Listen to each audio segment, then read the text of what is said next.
Ah, Bonjour à tous, bienvenue dans une nouvelle vidéo. Je tiens à m'excuser pour la semaine précédente, je n'ai pas pu prendre le temps de faire une vidéo. Faut savoir que quand vous regardez 5 minutes de vidéo, j'en ai pour 20 minutes à parler face caméra et après j'en ai pour 1 heure à faire les découpages et le montage de la vidéo. Bon, désolé, j'ai pas eu le temps. Moi c'est Guillaume, je suis spécialisé dans la photographie de mariage. Aujourd'hui on va parler de comment progresser personnellement pour son entreprise.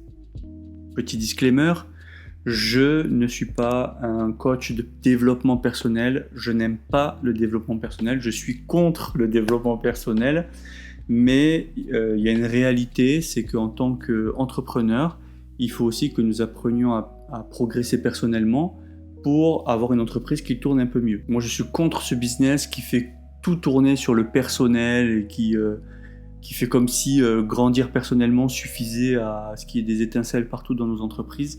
Moi, je suis contre ce genre de principe-là. Voilà, donc que les choses soient claires. Là, on va parler bien sûr d'approche personnelle, mais je ne suis pas pour le développement personnel. Voilà, c'est dit. Premier point sur lequel je voulais mettre l'accent, c'est être patient. Patient, pas passion, patient. Être patient, la patience envers soi-même, c'est quelque chose qui est fondamental, que j'ai eu beaucoup de mal à avoir pour moi, premièrement. On veut toujours rapidement atteindre certains paliers en tant que professionnel, mais il faut comprendre que l'expérience est l'une des choses les plus précieuses que nous puissions avoir, donc soyez patient, c'est très important. Le deuxième point, c'est être capable de se projeter vers là où on veut aller. Au début, il faut comprendre que, c'est pour ça rejoint le premier point, que les choses sont un peu brouillons. C'est brouillon, on tâtonne, on se cherche, on commence à avoir une approche, on ne sait pas trop, on change. Tout ça, c'est normal, ça fait partie de l'apprentissage. C'est dans ce tâtonnement-là qu'il faut être patient. Par contre, il ne faut pas hésiter à se projeter et essayer d'aller dans cette direction-là. Je dézoome un peu, non ? Troisième point, ou quatrième point, j'ai noté là-bas, je crois que c'est le troisième point. Mettre en place des actions qui vous permettent d'aller dans la direction dans laquelle vous vous êtes projeté. Ce que je veux dire par là, je vous donne un exemple. Si vous voulez aller faire de la randonnée, il va falloir commencer à regarder et à apprendre c'est quoi un dénivelé. Il va falloir commencer à aller acheter des chaussures pour marcher, à avoir un autre sac à dos qu'un petit sac à dos qu'on a pour aller au centre-ville. Ce genre de petite action vous prépare à faire une randonnée. Ça doit être pareil pour votre entreprise. Moi, j'ai voulu grandir, j'ai voulu monter en gamme. Il a fallu que je change premièrement ma tenue vestimentaire. Même si les mariages dans lesquels j'étais champêtre, c'était décontracté. Des fois, je me suis retrouvé avec des chaussures de ville en plein dans les foins, tout ça. C'est pas grave, ça me permet d'aller dans la direction que je veux.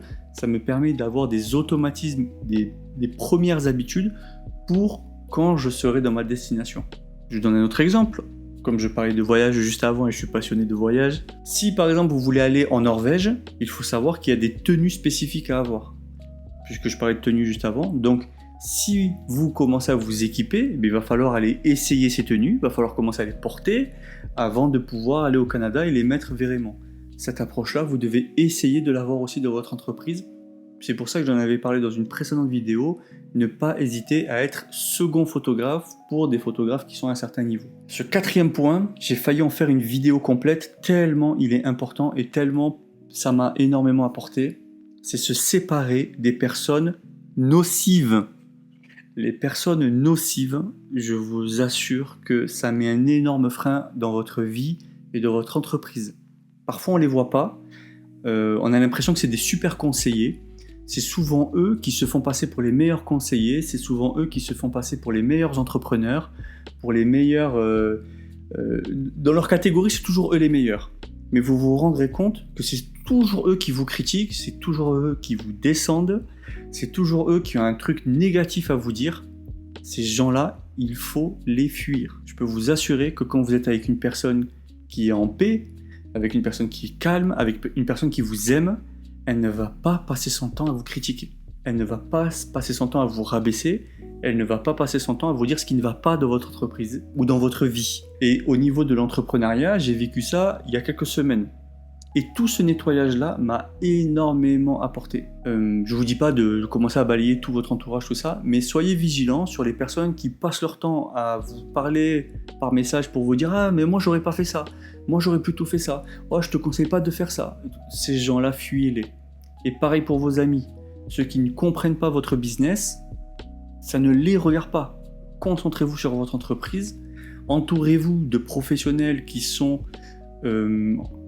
qualifiés et même qui sont au-dessus de vous en termes d'expérience, en termes d'années dans l'entrepreneuriat. Entourez-vous de ces personnes-là et pas forcément des photographes.